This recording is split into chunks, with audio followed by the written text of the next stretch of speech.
Oke, Assalamualaikum warahmatullahi wabarakatuh. Adik-adik, pada hari ini kita akan melanjutkan pembahasan kita mengenai salah satu prinsip dalam kimia hijau, yaitu design per degradation. Perlu diketahui bahwa yang namanya degradation atau degradasi ini sangat erat kaitannya dengan dengan pengolahan sampah, dengan pengolahan limbah. Nah, jadi sebelum membahas tentang biodegradasinya itu sendiri, maka dalam perkuliahan pada kali ini kita juga sebelumnya akan membahas dulu tentang pengolahan limbah. Terkait hal tersebut, ada beberapa tujuan perkuliahan yang ingin dicapai. Yang pertama adalah setelah mengikuti perkuliahan ini, mahasiswa diharapkan bisa menjelaskan urutan dari piramida pengolahan limbah. Nah, apa itu piramida pengolahan limbah? Itu yang nanti akan kita lihat dalam materi pada hari ini. Kemudian juga dalam piramida pengolahan limbah itu ada beberapa teknik pengolahan limbah. Nah, setelah mengikuti perkuliahan ini, mahasiswa diharapkan dapat menjelaskan secara umum apa sih yang terjadi pada masing-masing teknik atau metode pengolahan limbah tersebut. Kemudian, setelah mengikuti perkuliahan ini, mahasiswa juga diharapkan dapat menjelaskan tentang konsep dari biodegradabilitas itu sendiri. Apa itu biodegradabilitas? Kemudian juga biodegradabilitas itu ada yang bisa berlangsung dalam kondisi aerob, ada yang kondisi anaerob. Apa perbedaannya? Nah, kemudian karena kita orang kimia ya, jadi from a chemical perspective point of view, kalau suatu senyawa itu dilihat dari segi strukturnya, bagian mana dari struktur senyawa kimia tersebut yang berperan yang berkontribusi atas mudah atau tidaknya suatu senyawa untuk terbiodegradasi. Oke. Jadi itu adalah beberapa tujuan pembelajaran yang diharapkan dapat diambil dari perkuliahan ini. Nah, seperti yang sudah disebutkan, yang namanya biodegradasi itu sangat erat kaitannya dengan pengolahan limbah. Tentu saja, masih ingat ya, dari 12 prinsip kimia hijau, prinsip kimia hijau yang pertama itu adalah waste prevention atau pencegahan limbah.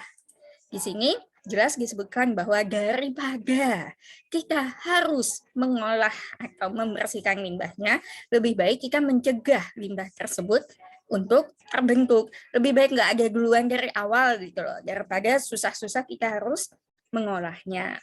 Nah, kenapa? Karena kalau misalnya limbah tersebut sudah ada, sudah terbentuk, maka akan cukup banyak tantangan teknologi dan tenaga serta biaya yang harus kita keluarkan untuk mengolah limbah tersebut. Nah, jadi in general yang namanya teknik pengolahan limbah itu dapat kita susun jadi suatu piramid. Suatu piramid di mana yang paling atas, yang posisinya paling atas ini adalah teknik yang paling diinginkan, the most favorable option. Jadi yang paling diharapkan ini yang paling atas. Semakin ke bawah adalah opsi yang semakin kita hindari. Nah, jadi kalau misalnya kita lihat yang paling bawah ini adalah pembuangan limbahnya, pembuangan yang masuk ke landfill. Landfill ini kalau dalam bahasa Indonesia adalah apa yang kita sebut sebagai tempat pembuangan akhir. Nah, kemudian naik satu step ke atas, teknik yang lebih favorable sedikit dibanding cuma dibuang, itu adalah energy recovery energi atau pengambilan kembali energi dari sampah yang sudah dihasilkan dari limbah yang dihasilkan dari suatu proses industri. Ini biasanya berlangsung melalui insinerasi. Mudah-mudahan masih ingat apa itu insinerasi. Kita pernah belajar tentang insinerasi waktu semester 3 dulu, kimia lingkungan. Walaupun bukan insinerasinya sendiri ya, tapi apa saja dampak dari insinerasi. Kemudian setelah energy recovery, teknik yang ada di atasnya lagi dalam posisi piramid itu adalah recycling atau daur ulang. Daur ulang ini daur ulang composting juga bisa dimasukkan ke dalam teknik recycling. Composting itu adalah salah satu teknik pengolahan limbah yang bisa dikategorikan sebagai recycling atau pendaur ulangan. Setelah recycling ada reuse atau penggunaan kembali. Kemudian reduction, di mana kita berusaha untuk mengurangi jumlah atau volume limbah yang dihasilkan dalam suatu proses industri. Dan tentu saja yang paling atas itu adalah prevention atau pencegahannya. Pencegahan, jadi sebelum si limbahnya ini terbentuk, ya gimana caranya supaya proses produksi yang kita lakukan untuk menghasilkan suatu produk itu tidak menghasilkan byproduct, tidak menghasilkan produk sampingan yang akhirnya akan menjadi limbah. Nah, sekarang bisa dilihat di sini bahwa ada 4R dalam pengolahan limbah ini, ada reduce, reuse, recycle, dan recovery untuk pengolahan limbah. Nah, sekarang kita coba tinjau satu persatu dulu, mulai dari yang paling bawah. Kita akan masuk ke teknik pengolahan limbah, di mana limbah tersebut itu dibuang. Bukan yang dibuang begitu saja sih ya. Jadi masuk ke landfill. And what we're talking about here, yang kita bicarakan di sini adalah TPA yang ideal. Kata kuncinya ideal.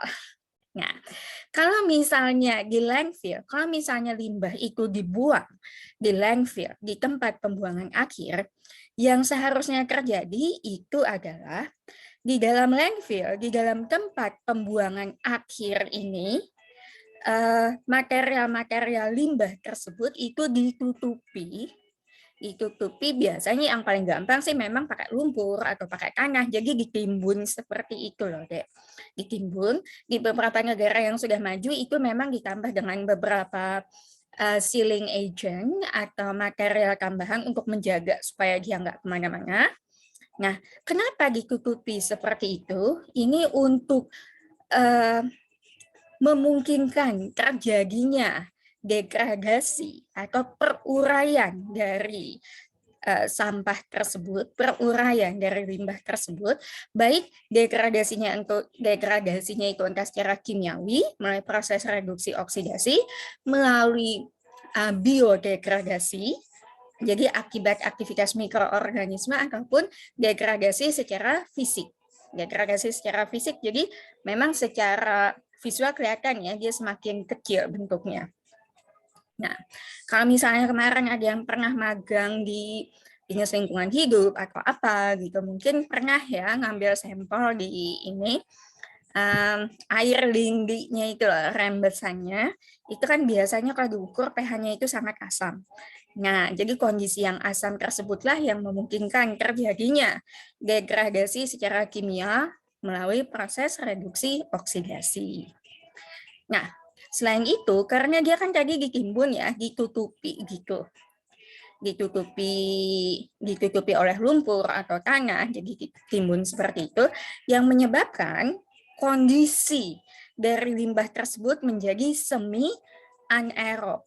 Semi anaerob, jadi oksigennya masih ada, cuma tidak sebanyak kalau langsung kontak dengan udara, kan tertutupi dulu nih.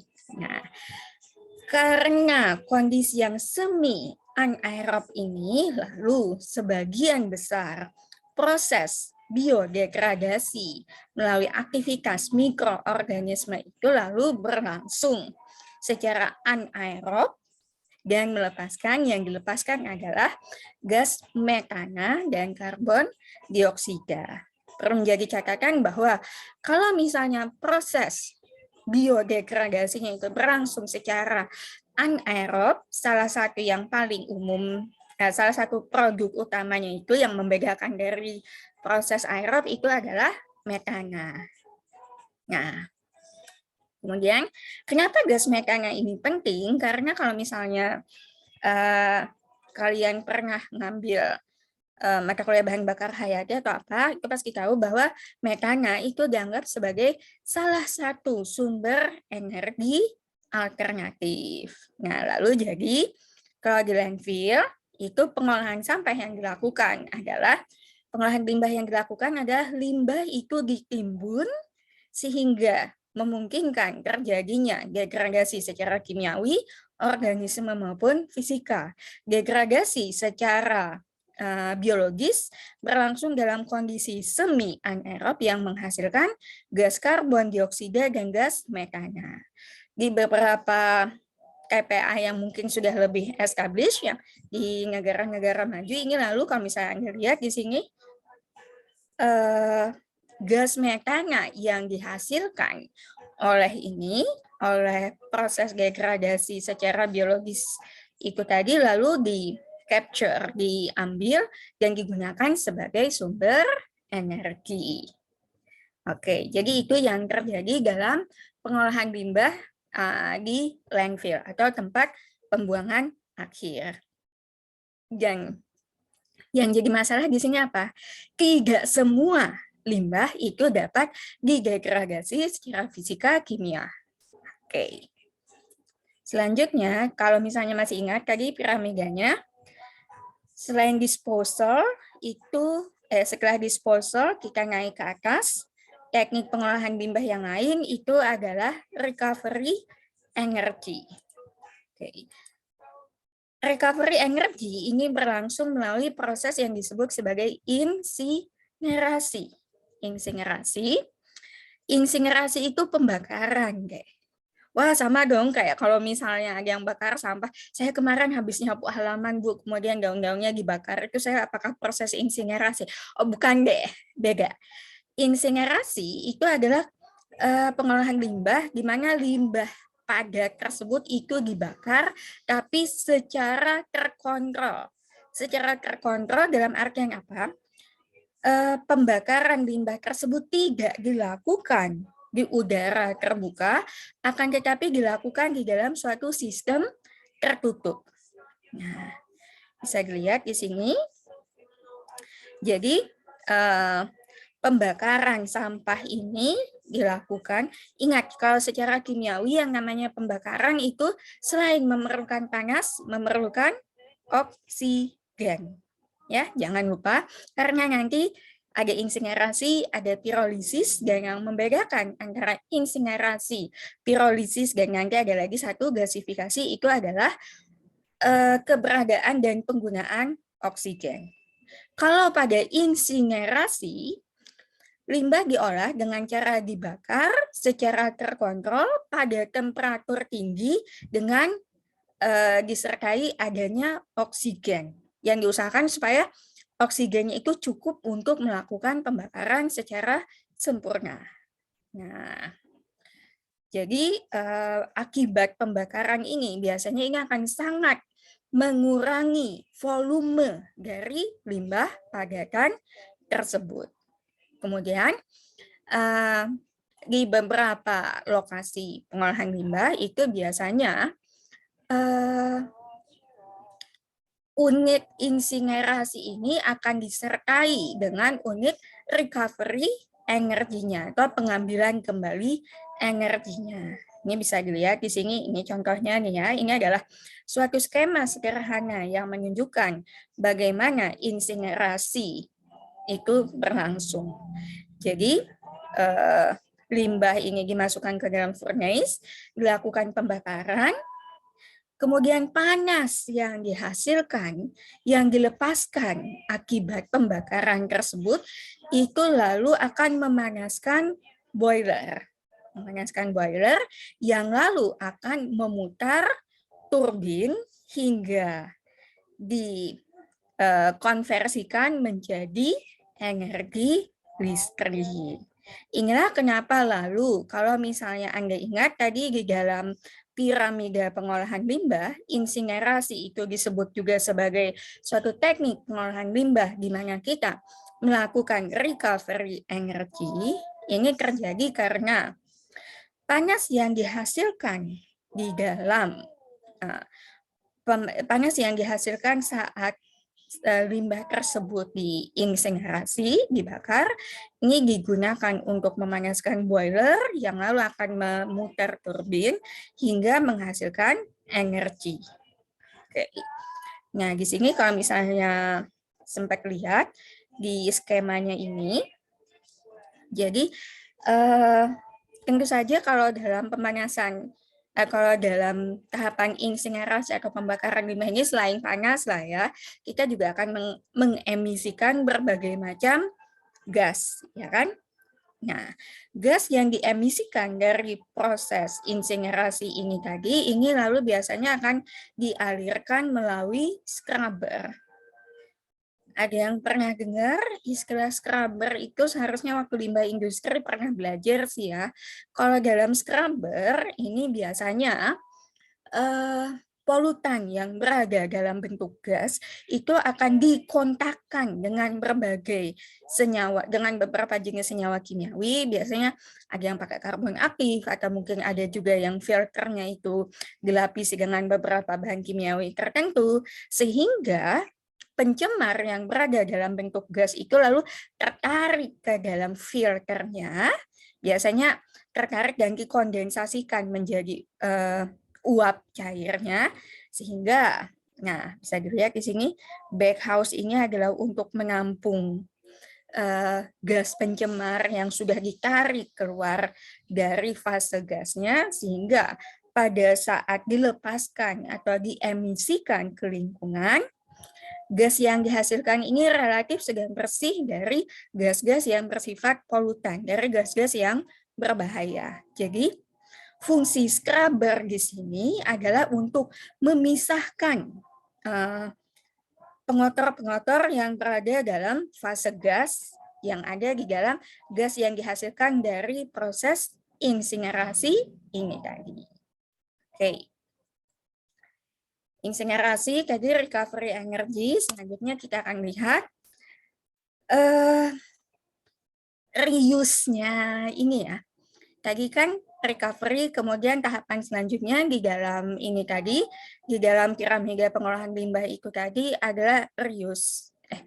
Nah, selain insinerasi, salah satu pengolahan limbah yang juga dapat dilakukan, dan ini juga cukup populer, terutama kalau misalnya Anda tertarik di bidang sumber energi baru dan terbarukan, pirolisis. Nah, pirolisis ini hampir sama dengan insinerasi, di mana senyawa-senyawa yang ada di dalam limbah itu tadi didekomposisikan, difragmentasikan menjadi senyawa-senyawa yang ukurannya lebih kecil.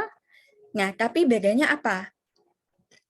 Kalau insinerasi itu adalah pembakaran secara terkontrol, di mana limbah itu dipanaskan pada suhu tinggi dengan suplai oksigen yang memadai, maka kalau pada pirolisis, itu pemanasan dilakukan pada suhu tinggi, akan tetapi tidak ada oksigen. In the absence of oxygen. Itu satu hal yang paling membedakan antara insinerasi dengan pirolisis. Ingat, lisis ini artinya kan pecah. Piro ini panas. Jadi pirolisis adalah pemecahan molekul akibat adanya panas. Nah, kenapa pirolisis ini dikatakan cukup populer di bidang energi baru dan terbarukan? Karena biasanya produk yang dihasilkan dari pirolisis, terutama kalau misalnya material yang menjadi bahan yang dipirolisis ini tadi adalah berupa biomass, jadi kaya akan senyawa karbon, itu biasanya produk yang dihasilkan itu adalah biochar, kemudian juga bio oil. Jadi yang dihasilkan di dalam pirolisis ini umumnya adalah bahan bakar dalam bentuk cairan. Nah, coba deh Anda baca berbagai macam jurnal penelitian, ini biasanya akan mengkaji tentang apa saja faktor yang mempengaruhi pirolisis untuk menghasilkan bahan bakar cair secara lebih efisien. Dan biasanya pakai katalis sih kalau pirolisis ini. Salah satu yang sempat agak populer itu adalah pirolisis sampah plastik untuk menghasilkan bahan bakar cair, ya kan? Karena basically kan kalau misalnya plastik itu apa deh bahan dasarnya? Plastik itu kan rata-rata dia adalah polimer rantai panjang, ya kan? Yang namanya polimer pasti rantai panjang lah ya. Polimer tapi kan polimer yang merupakan karbon rantai panjang. Sama dan itu sama kan sebetulnya dengan minyak bumi, ya kan? Kemudian polimer rantai panjang tersebut lalu dipotong-potong sehingga menghasilkan bahan bakar cair yang umumnya memang merupakan senyawa organik dengan fraksi yang lebih pendek dari polimer itu tadi. Oke. Nah, selanjutnya ada recycling dan composting. Kalau yang namanya recycling atau daur ulang itu adalah kita mengkonversi material limbah tadi menjadi suatu material atau objek yang baru. Yang harus dijadikan catatan di sini adalah kadang-kadang walaupun material dasarnya sama, tapi akibat proses produksinya itu kadang-kadang tidak semua lalu bisa di-recycle atau didaur ulang kembali. Kayak kemarin kalau misalnya Anda ingat waktu kelas sama Prof. Azlan kemarin, kertas itu kan inherently sebetulnya kertas itu bisa didaur ulang, ya kan? Tapi kalau misalnya kertas yang Anda gunakan kalau misalnya kertas yang biasa sehari-hari kita gunakan, kertas folio Anda UTS, UAS gitu, atau mungkin kertas dari buku catatan Anda, oke, itu masih gampang untuk didaur ulang. Tapi kalau kertasnya sudah kertas, katakanlah kertas kardus, bukan kertas kardus ya, tapi kertas karton yang sudah mengkilat karena dibuat untuk kartu ucapan dan segala macam, nah itu sudah sulit itu untuk didaur ulang. Nah, kemudian composting. Saya yakin sudah banyak yang mendengar tentang composting. Konsepnya sudah tahu ya, composting itu limbah-limbah organik itu kita komposkan, dibiarkan dia mengalami degradasi secara alamiah. Kenapa composting itu dapat dikategorikan sebagai daur ulang? Karena composting itu sendiri proses pengomposan itu kan sebetulnya mengubah komposisi dari limbah organik menjadi suatu material yang tidak bersifat toksik, bahkan dapat membantu pertumbuhan dan perkembangan dari tanaman. Nah, makanya jadi daur ulang kita merubah bentuk limbah dari limbah yang berupa campuran berbagai macam senyawa organik tersebut menjadi suatu bentukan yang dapat digunakan untuk pertumbuhan dan perkembangan tanaman. Itulah kenapa composting itu dapat dikategorikan sebagai recycling atau daur ulang. Nah, sebagai catatan, jangan lupa bahwa yang namanya proses composting itu tentu saja melibatkan degradasi dari material organik tersebut dan degradasinya berlangsung secara aerob. Secara aerob jadi memerlukan oksigen. Karena degradasinya aerob, lalu produk sampingannya apa saja deh selain ini, selain komposnya itu sendiri. Produk sampingan yang didapatkan di dalam proses composting antara lain adalah karbon dioksida, uap air, dan juga akan dilepaskan panas, ya kan? Karena makanya kan suka agak anget gitu ya. Kalau ada yang pernah bikin kompos sendiri nggak sih? Itu kan berasa gitu loh bahwa materialnya itu menjadi lebih hangat dibandingkan waktu pertama kali kita mengolahnya. Nah, di beberapa lokasi biasanya composting atau di lokasi-lokasi ya pertanian, di unit-unit pertanian biasanya kan itu banyak nih, apa sih namanya, sisa-sisa kotoran hewan ternaknya segala macam, itu lalu compostingnya dilakukan, bukan composting sih sebetulnya, tapi sisa-sisa dari kotoran ternak segala macam itu diolah melalui degradasi secara anaerob. Degradasinya berlangsung dalam kondisi anaerob dan ini, nah kalau bedanya adalah kalau kondisi anaerob itu kan produk utama yang dihasilkan bukan hanya karbon dioksida dan uap air. Salah satu produk utama dalam degradasi secara anaerob itu adalah gas metana. Gas metana atau CH4 yang lalu dapat, kalau kita recover, kalau kita ambil kembali gas metana yang dihasilkan dari gas metana yang dihasilkan sebagai produk dari degradasi secara anaerob tadi itu lalu bisa digunakan sebagai sumber energi. Nah, reuse dan repurpose. Nah, reuse penggunaan kembali, repurpose jadi kita purpose itu kan tujuan ya. Jadi tujuan dari limbah itu kita ubah dari yang tadinya dia tidak punya tujuan hidup, yang dia hanya mengotori lingkungan, itu diubah supaya dia punya kegunaan, punya manfaat sendiri. Reuse dan repurpose dari limbah ini dapat dilakukan antara lain melalui gasifikasi dan alkohol, produksi alkohol yang lalu, produksi alkohol ini kok jadi seperti mabuk-mabukan, Bu? Bukan, alkoholnya digunakan untuk bahan bakar. Nah, kalau untuk gasifikasi, nah gasifikasi ini adalah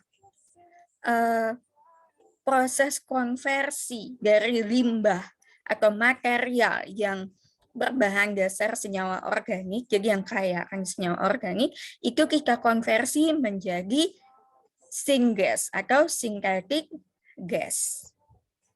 Nah, ingat, hati-hati ya, di sini jadi kita ada 3 proses pengolahan limbah yang sama-sama dapat menghasilkan bahan bakar, ya kan?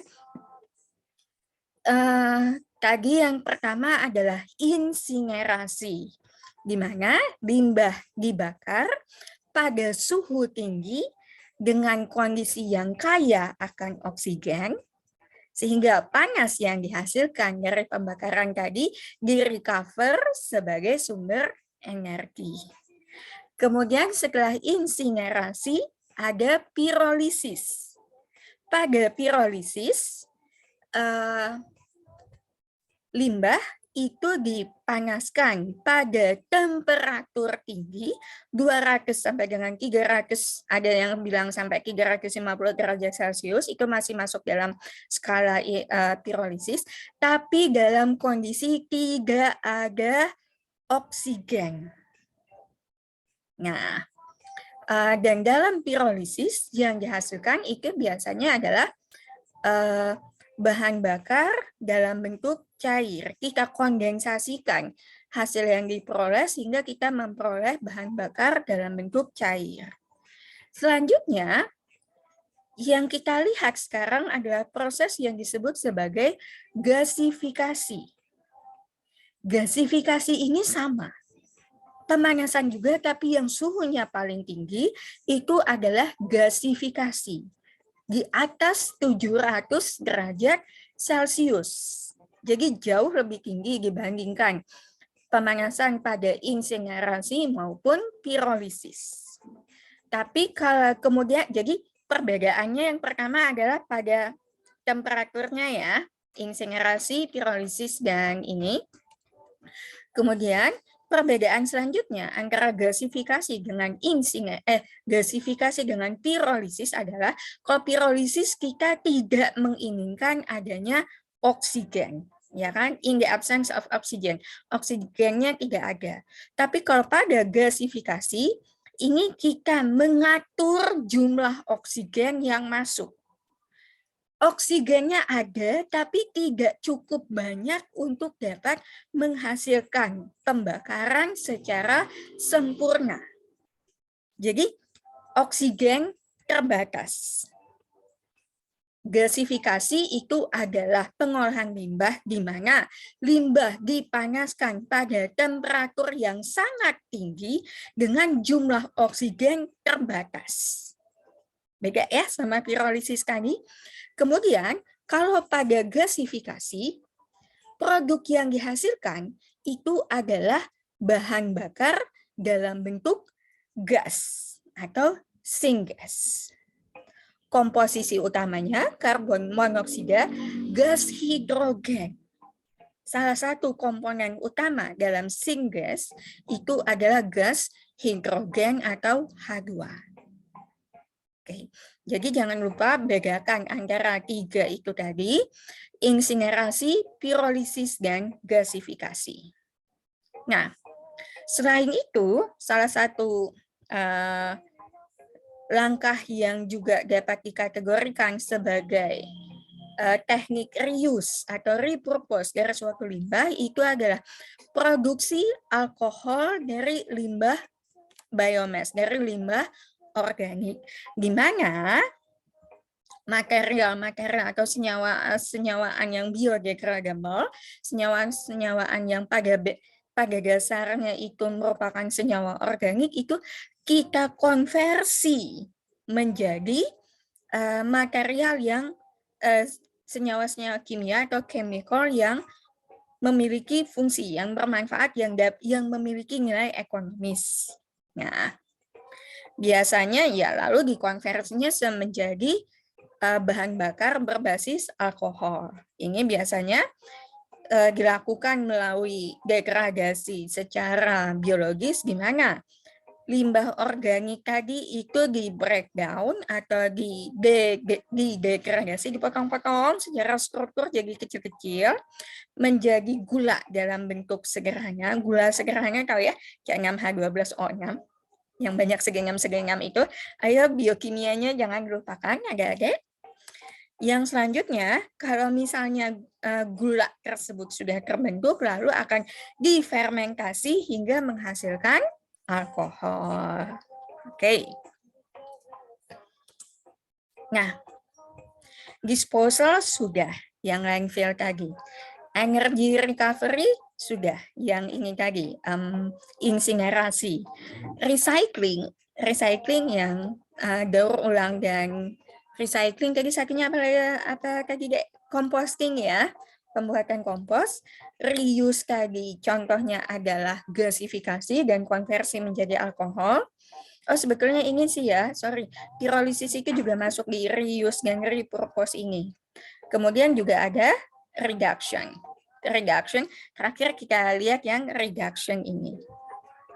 Reduction, jadi bagaimana caranya supaya kita bisa mengurangi jumlah limbah yang dihasilkan? Itu beberapa teknik yang dapat dilakukan, itu adalah satu, kalau misalnya masih ingat beberapa prinsip kimia hijau, salah satunya adalah mengurangi penggunaan pelarut. Mengurangi penggunaan pelarut, atau bahkan kalau misalnya kita bisa menemukan jalur mekanisme reaksi yang tidak memerlukan pelarut, ya akan lebih baik lagi gitu loh. Atau kemudian mengurangi derivatisasi, masih ingat ya, supaya tidak banyak byproduct yang dihasilkan. Proses intensifikasi proses, jadi kita mengusahakan supaya proses bisa berlangsung secara lebih efektif dan efisien. Efisien dalam artian meningkatkan efisiensi proses, ya, efisiensi proses. Jadi tidak banyak limbah yang dihasilkan, tidak banyak yang terbuang. Mungkin sistem reaktornya yang diperbaiki.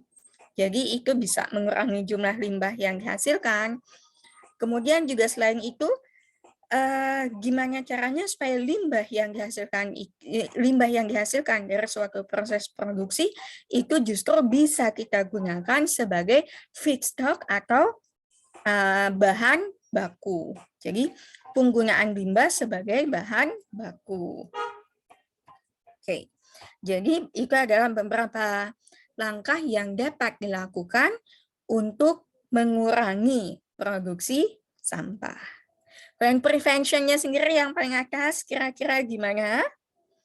Ingat hubungannya dengan atom ekonomi, kalau sudah paling atas itu lalu kita biasanya sudah bicara pada skala molekuler sih, jadi jalur reaksi mana yang menghasilkan sesedikit mungkin atau bahkan tidak ada produk sampingan. Nah, kalau misalnya Anda perhatikan tadi pada berbagai teknik pengolahan limbah tadi, sebetulnya sebagian besar itu sudah melibatkan proses biodegradasi atau degradasi yang melibatkan aktivitas mikroorganisme, ya kan? Coba misalnya tadi pada yang landfill aja itu kan memerlukan aktivitas mikroorganisme, kemudian juga pada apa sih namanya? Untuk menghasilkan bahan bakar alkohol yang berbasis alkohol itu juga akan melibatkan degradasi, akan melibatkan aktivitas mikroorganisme. Nah, yang paling aman memang untuk membreakdown, untuk memecah senyawaan yang ada di dalam limbah menjadi senyawa yang lebih sederhana dan diharapkan tentunya menjadi toksisitasnya menjadi berkurang itu adalah secara biologis melalui aktivitas mikroorganisme ini. Jadi memang biodegradasi dari suatu produk ini akan berkontribusi sangat besar untuk mengurangi jumlah limbah yang dihasilkan. Baik dari segi ininya, baik dari segi volumenya, terutama ya, kemudian juga dari segi toksisitasnya apabila memungkinkan, itu tentunya akan lebih baik lagi. Nah, apa itu biodegradasi? Biodegradasi secara umum pokoknya kan biodegradasi, degradasi secara biologis, yaitu pemecahan senyawa menjadi molekul-molekul yang berukuran lebih sederhana akibat aktivitas mikroorganisme. Di sini saya mengambil definisi yang dikeluarkan oleh US EPA in 2009, where biodegradation can be defined as a process by which microbial organism transform or alter through metabolic or enzymatic action the structure of chemicals introduced into the environment. Jadi, yang namanya biodegradasi itu adalah suatu proses di mana organisme berupa mikroba mentransformasi atau mengubah struktur kimiawi dari suatu senyawa. Perubahan struktur ini dapat terjadi akibat aktivitas metabolisme dari organisme tersebut atau aktivitas enzimatis. Jadi si mikroorganismenya ini menghasilkan enzim yang lalu membreakdown, yang mendegradasi senyawa tadi.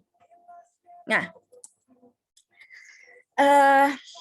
ada beberapa istilah nih dalam biodegradasi, biodegradabilitas. Jadi kan gini ya, apalagi 20-30 tahun terakhir ini lalu kita seakan-akan segala sesuatu itu harus environmentally friendly gitu ya. Jadi banyak sekali produk-produk yang mengklaim bahwa kami ini adalah produk yang aman buat lingkungan, produk yang kami gunakan itu dapat terdegradasi di lingkungan dan segala macam.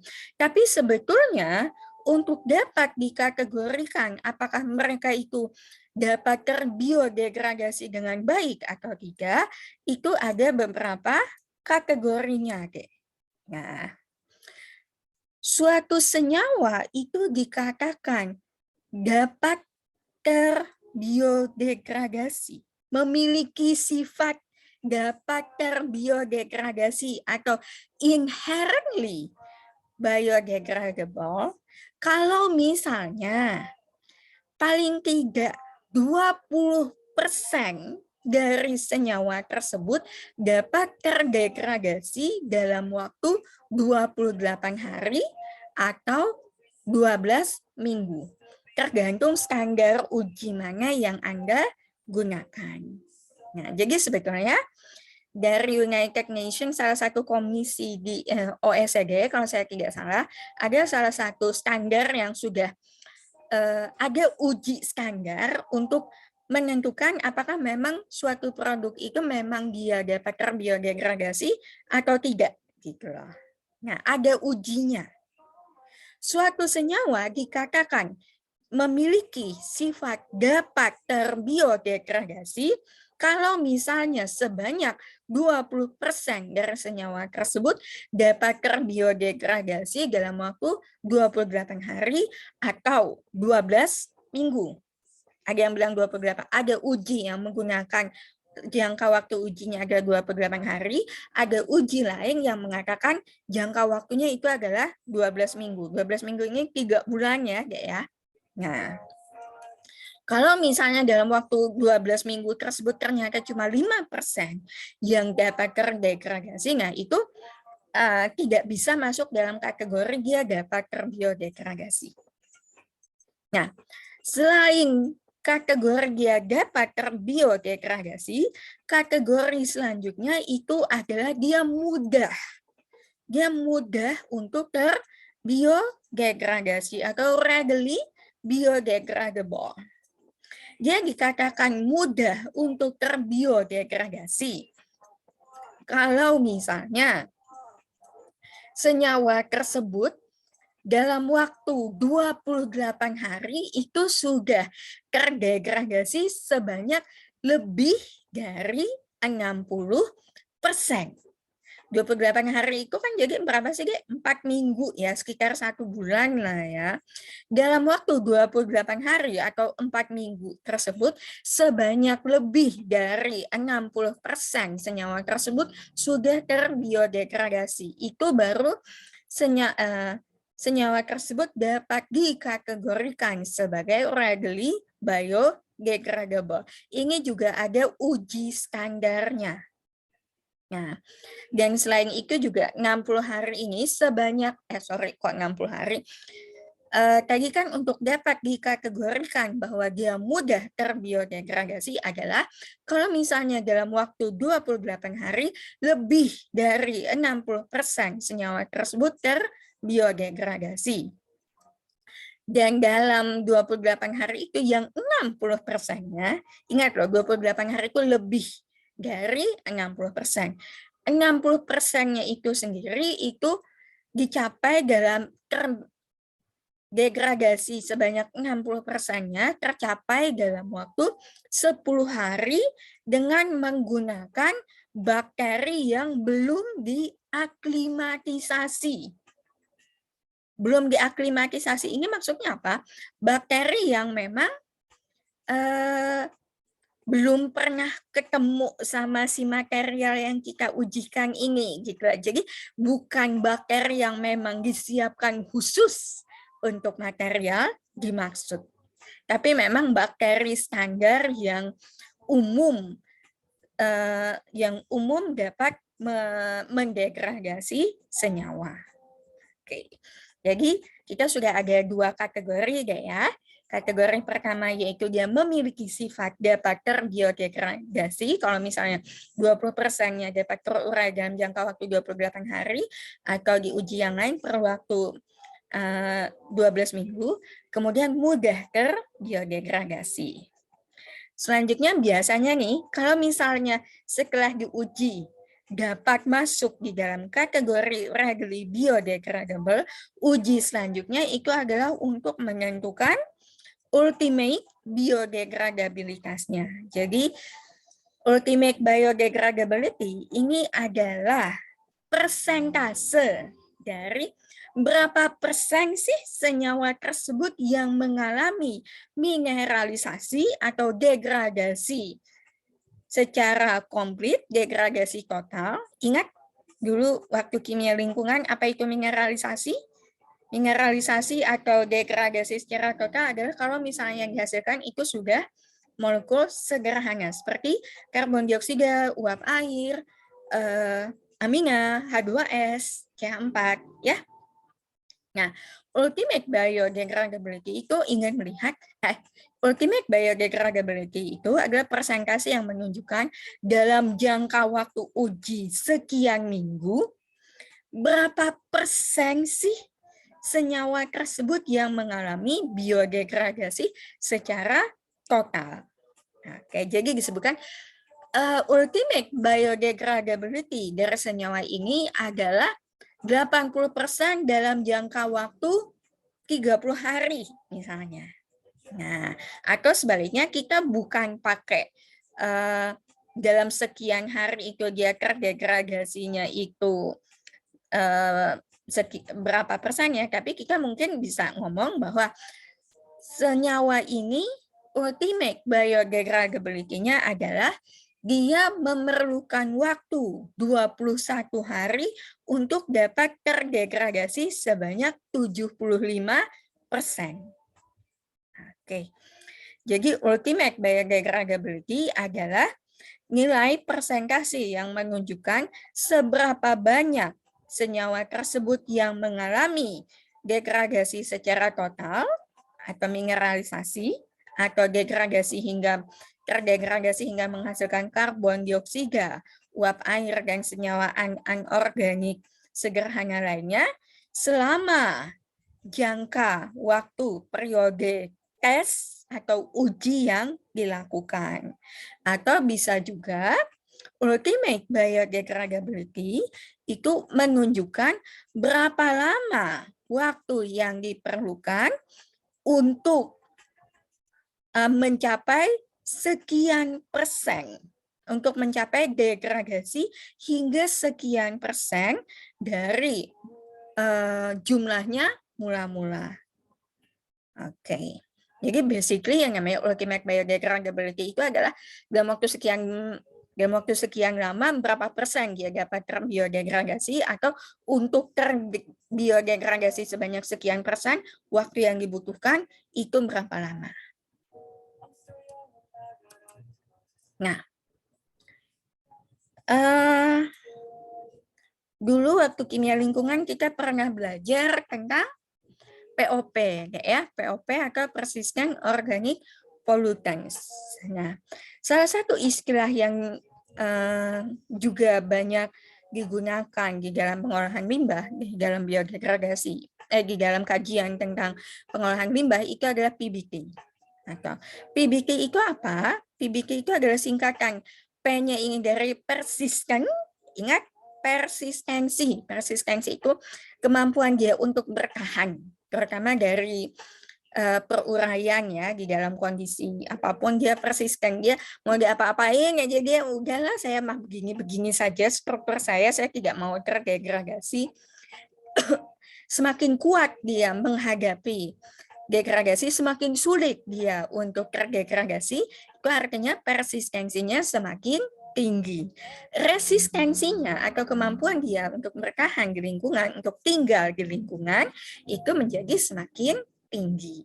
Persistensi itu menunjukkan kekuatan dia untuk menolak mengalami degradasi. Resistensi itu menunjukkan seberapa lama dia ada di lingkungan. Kemudian ada B-nya itu dari bioaccumulative, jadi senyawa tersebut cenderung terakumulasi di dalam tubuh makhluk hidup atau organisme. T-nya toksik, bersifat racun. Jadi PBT chemicals adalah senyawa-senyawa kimia yang memiliki sifat persisten, persistensinya tinggi di lingkungan, dapat cenderung mengalami bioakumulasi di dalam tubuh organisme, jadi dia terakumulasi di dalam jaringan tubuh makhluk hidup, kemudian bersifat toksik.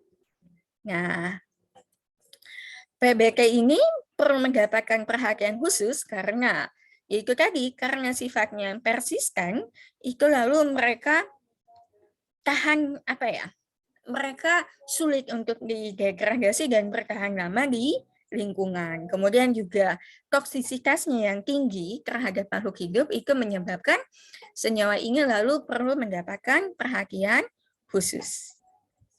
Sekarang from a chemical point of view, apa sih yang dapat menyebabkan suatu senyawa kimia itu menjadi persisten atau tahan terhadap degradasi, sulit untuk didegradasi?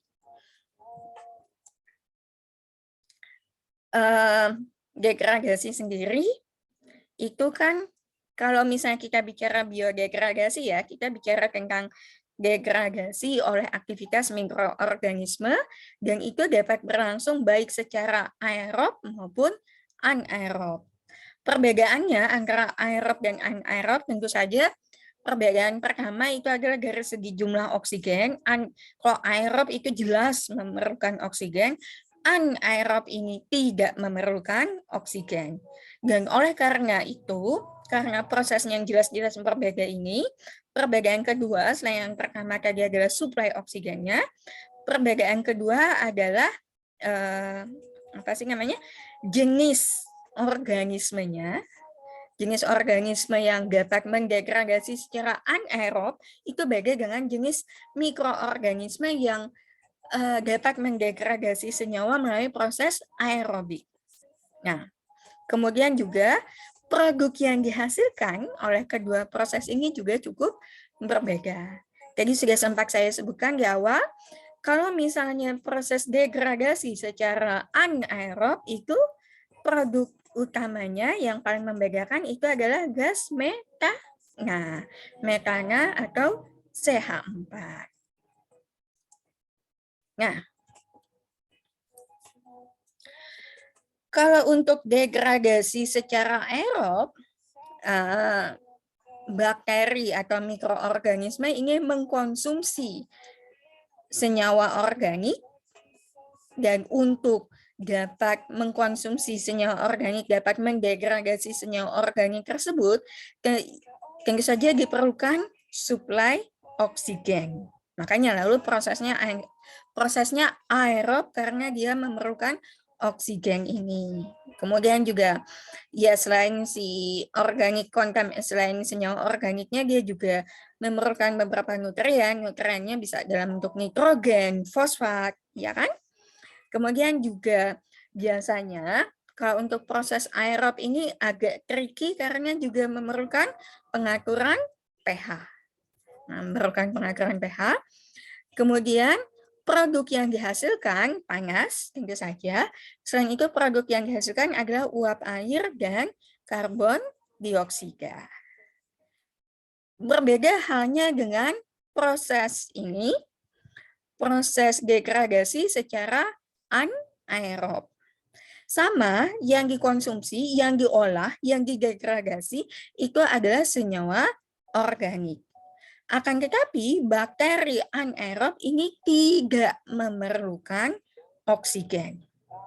Dan sebagai produk, kalau tadi produk yang dihasilkan adalah karbon dioksida dan uap air, kalau untuk proses anaerob, maka yang dihasilkan produk yang dihasilkan itu selain karbon dioksida ini adalah produk utamanya adalah gas metana. Makanya disebut juga biogas ya, metana itu karena umumnya dihasilkan oleh proses-proses biologis gitu loh.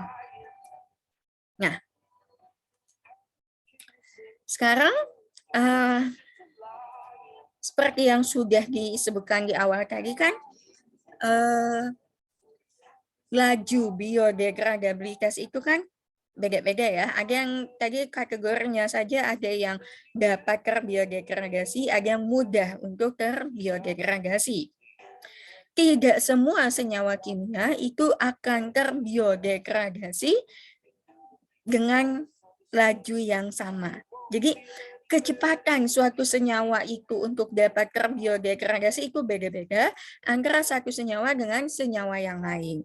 Ya tentu saja laju biodegradasi itu bisa ditentukan oleh jenis mikroorganismenya Tapi tentu saja selain itu, salah satu faktor yang sangat mempengaruhi laju biodegradasi dari suatu senyawa itu adalah struktur kimiawi dari senyawa tersebut. Ada beberapa gugus fungsi yang kalau misalnya ada di dalam suatu senyawa itu dapat menyebabkan senyawa tersebut jadi lebih sulit untuk terbiodegradasi atau sebaliknya justru memudahkan untuk terbiodegradasi. Dan ini kalau misalnya kalian tertarik dengan bioinformatika, ini ada software yang dapat membantu kita untuk memprediksi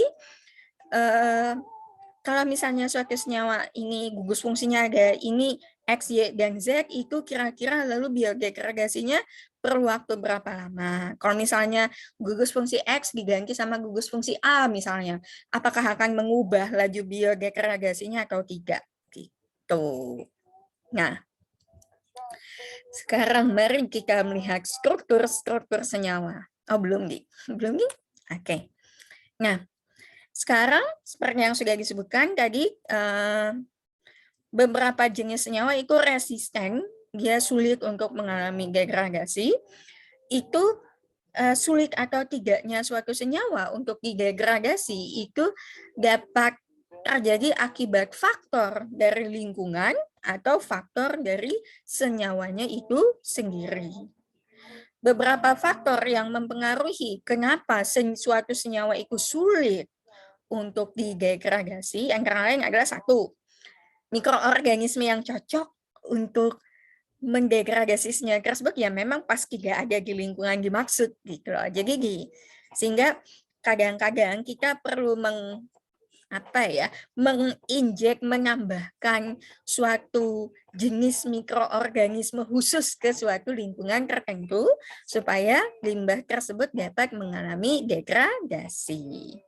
Nah, jadi yang pertama kadang-kadang memang jenis mikroorganisme yang cocoknya itu nggak ada gitu loh di lingkungan tersebut. Kemudian yang kedua, tadi kan sebetulnya untuk dapat beraktivitas mikroorganisme untuk dapat beraktivitas memecah-mecah, mengkonsumsi, mendegradasi senyawa organik tadi, kalau misalnya bakterinya aerob ya dia perlu oksigen, kalau bakterinya anaerob dia tidak perlu oksigen, tapi sama-sama memerlukan nutrien, ya kan?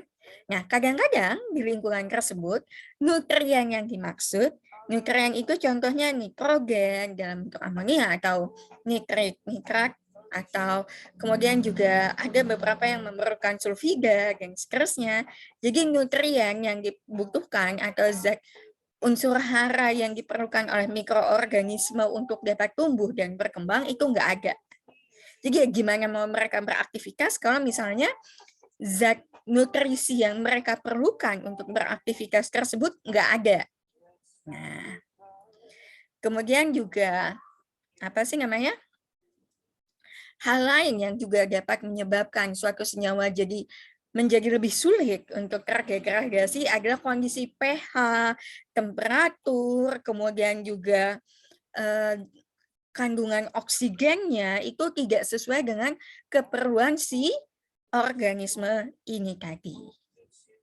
Nah, selain itu, makanya itu kan kalau kerja sama mikroorganisme ini sebetulnya agak tricky sih ya, kayak ya maunya banyak gitu loh. Mereka ini cerewet aja, pH-nya perlu sekian lah, temperaturnya perlu sekian lah, kemudian kandungan oksigennya juga perlunya sekian gitu loh. Jadi tuh. Kemudian selain itu, konsentrasi dari substratnya itu terkadang terlalu tinggi sehingga justru dapat bersifat toksik bagi si mikroorganisme itu sendiri, atau sebaliknya konsentrasi substratnya itu justru terlalu rendah gitu loh. Kalau terlalu rendah ya istilah kata si mikroorganismenya juga males, juga sulit untuk dapat bertumbuh dan berkembang biak gitu. Nah, selain itu juga gini. Untuk dapat mendegradasi, untuk dapat mengkonsumsi si substratnya, untuk dapat mengkonsumsi limbah senyawa organiknya ini tadi, kadang-kadang sulit untuk terjadi karena si senyawa organiknya atau substratnya itu terikat pada partikel yang ada di tanah, sehingga sulit untuk diambil oleh si mikroorganismenya. Jadi gimana ya? Gimana mereka mau mengkonsumsi kalau yang dikonsumsi itu nempel di partikel lain yang mereka sulit untuk lepas. Nah, jadi kalau misalnya substratnya itu terlalu kuat menempel di partikel lain, itu juga menyebabkan substrat tersebut lalu sulit untuk dapat didegradasi. Nah, jadi oleh karena itu kalau substratnya itu tidak dapat ditransportkan, tidak dapat berpindah ke mikroorganismenya, kemudian juga tidak menghasilkan produk yang mereka butuhkan dalam metabolisme normal si mikroorganismenya, atau bahkan ini sebetulnya kalau misalnya si substratnya ini dikonsumsi oleh mikroorganismenya, kadang-kadang yang terjadi adalah substratnya itu lalu dapat berubah menjadi suatu senyawaan yang justru bersifat toksik atau racun bagi si mikroorganisme ini tadi. Ini juga lalu dapat menyebabkan degradasi oleh mikroorganisme ini sulit untuk berlangsung. Ini ketinggalan satu. Suatu senyawa ini juga dapat semakin sulit untuk didegradasi kalau misalnya sulit untuk diakses, entah dia ukurannya yang terlalu besar atau insoluble, dia tidak larut sehingga yaitu tadi sulit untuk diambil, sulit untuk berpindah dari fase lingkungannya untuk dimakan oleh mikroorganismenya gitu. Nah, sekarang ini adalah beberapa gugus fungsi yang dapat menyebabkan suatu senyawa semakin sulit untuk dapat didegradasi secara biologis. Yang pasti dulu halogen, ya. Halogen terutama klorin dan fluorin. Kenapa? Karena kalau misalnya senyawa-senyawa dari golongan halogen ini sudah terikat pada rantai karbon, ini biasanya ikatannya ini sangat kuat. Kemudian juga si organismenya sulit gitu loh untuk bisa memutuskan ikatan tersebut. Nah, kemudian juga semakin bercabang suatu senyawa kimiawi itu semakin sulit untuk terdegradasi. Jadi, terutama kalau misalnya C-nya ini sudah C kuartenar, ya. C kuartenar ini C kuartenar kan ya. Nah, selain itu, kalau aminanya masih amina primer, amina sekunder, itu masih relatif mudah untuk terdegradasi. Akan tetapi, kalau misalnya aminanya itu sudah merupakan suatu amina tersier semacam ini, maka keberadaan amina tersier di dalam senyawa tersebut akan menyebabkan senyawa tersebut menjadi semakin sulit untuk terbiodegradasi. Kemudian juga nitroso itu kalau N sama N udah ketemu sama O itu lalu sulit lah ya untuk didegradasikan.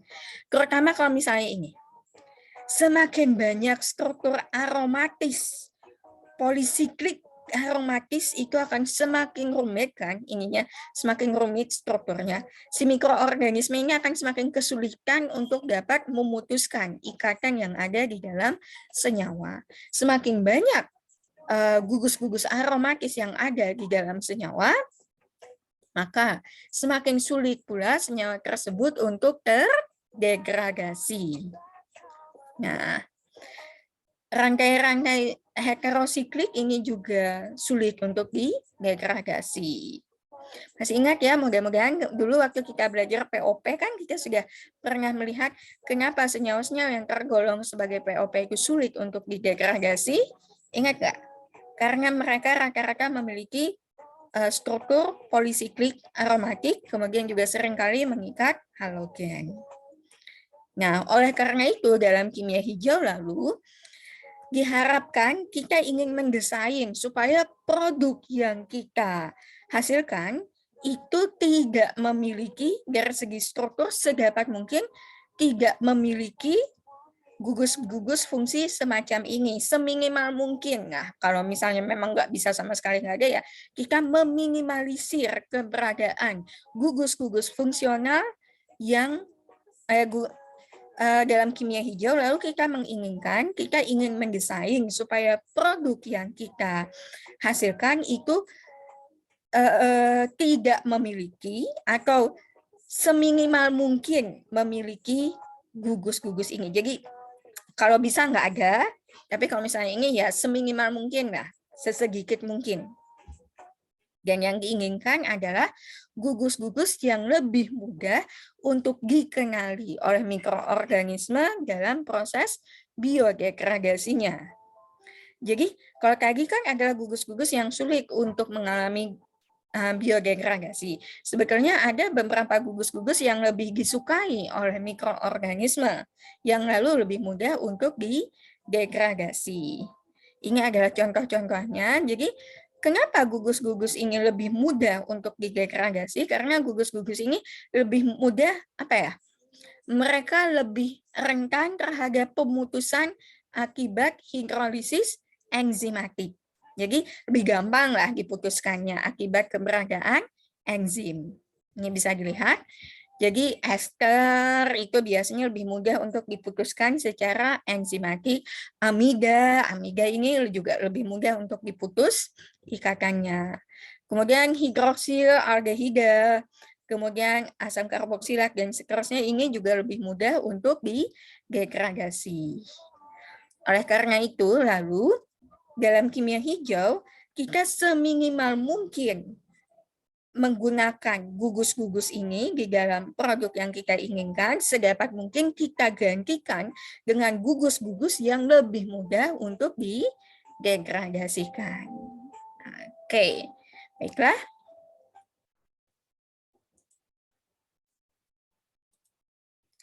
Oke, itu saja yang dapat saya sampaikan pada hari ini, pada kesempatan kali ini. Mudah-mudahan sedikit banyak bisa dipahami.